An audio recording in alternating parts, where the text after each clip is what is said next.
देखिए फ्रेंड्स, बहुत सारे स्टूडेंट ऐसे हैं जो बहुत ज़्यादा कंफ्यूज है। वो कमेंट बॉक्स में पूछ रहे हैं कि क्या सर 2022 में यूपी से अगर हम बीटीसी करते हैं तो क्या सर वहाँ फिर से कोई एंट्रेंस एग्ज़ाम होगा या नहीं होगा। तो गाइज मैं आपको बता दूं, यहाँ पे फ्रेंड्स मैं आपको बता दूं कि अगर आप 2022 में यूपी से बीटीसी डीएलएड कोर्स करने वाले हैं तो कोई भी एंट्रेंस एग्ज़ाम नहीं होगा। आप बिल्कुल जो है बेफिक्र रहिए।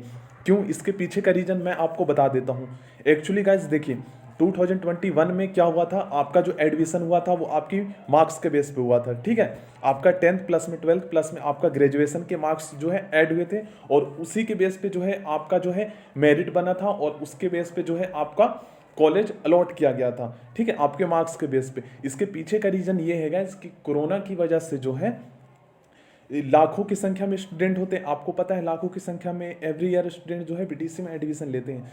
तो इस सिचुएशन में गाइस कोरोना बहुत ज़्यादा फैल रहा था और इसी सिचुएशन में जो है इंट्रेंस एग्ज़ाम लेना जो है वो पॉसिबल नहीं था।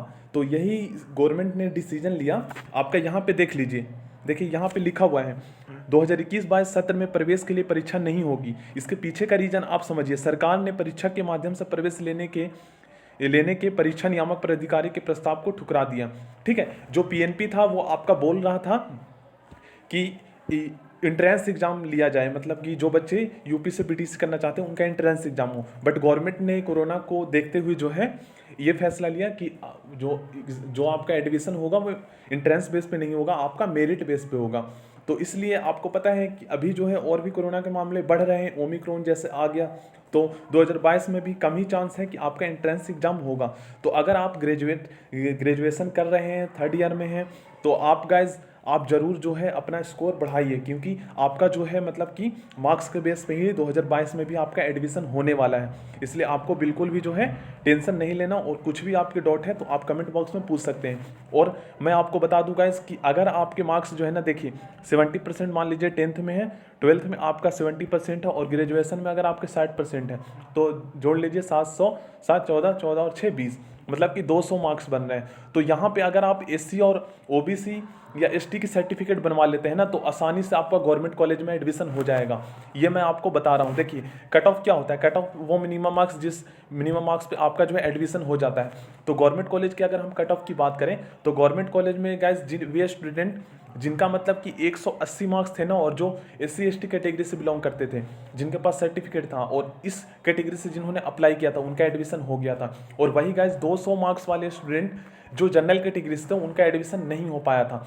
तो यही रीज़न है कि आपको गाइस बहुत ज़्यादा बेनिफिट मिलता है जब आप कोई कैटेगरी सर्टिफिकेट लगाते हैं। तो इसलिए हर वीडियो में मैं स्टूडेंट को बताता हूँ कि आप जो है अपनी कैटेगरी चेंज कराइए, तुरंत आप जो है एससी एसटी ओबीसी की सर्टिफिकेट बनवा लीजिए। अगर आपके मार्क्स कम है तो आपका यहाँ पे बेनिफिट होने वाला है। अब मान लीजिए गाइस आपके जो मार्क्स है वो 200 है, 220 है, 230 भी है ना, और आप जनरल कैटेगरी से हैं तो आपका मुश्किल से गवर्नमेंट कॉलेज में एडमिशन हो पाएगा। इतने मार्क्स, अगर इतने मार्क्स भी है फिर भी आपका एडमिशन नहीं होता है। रीज़न ये है गाइस जनरल कैटेगरी, क्योंकि लाखों की संख्या में जब स्टूडेंट अप्लाई करते हैं इस कोर्स के लिए तो होता क्या है कि general OBC SC ST category के लिए सीटें जो है रिजर्व है। ऐसा नहीं है कि 10,600 सीट है, ठीक है, 10,600 सीट है। तो ऐसा नहीं है कि इसमें सारी सीटें जो है वो एससी एसटी के लिए, नहीं, इसमें जनरल के लिए भी सीटें हैं।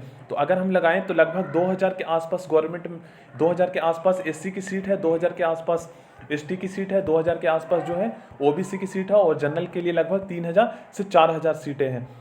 तो यहाँ पे देखिए जब लाखों की संख्या में स्टूडेंट अप्लाई करते हैं तो उसमें सबसे ज़्यादा जो स्टूडेंट होते हैं वो जनरल होते हैं। तो जनरल वाले स्टूडेंट जिनके ज़्यादा मार्क्स आएंगे तो उनको पहले कॉलेज मिल जाएगी, तो कॉलेज की जो सीटें हैं वो ऑलरेडी फुल हो जाएगी।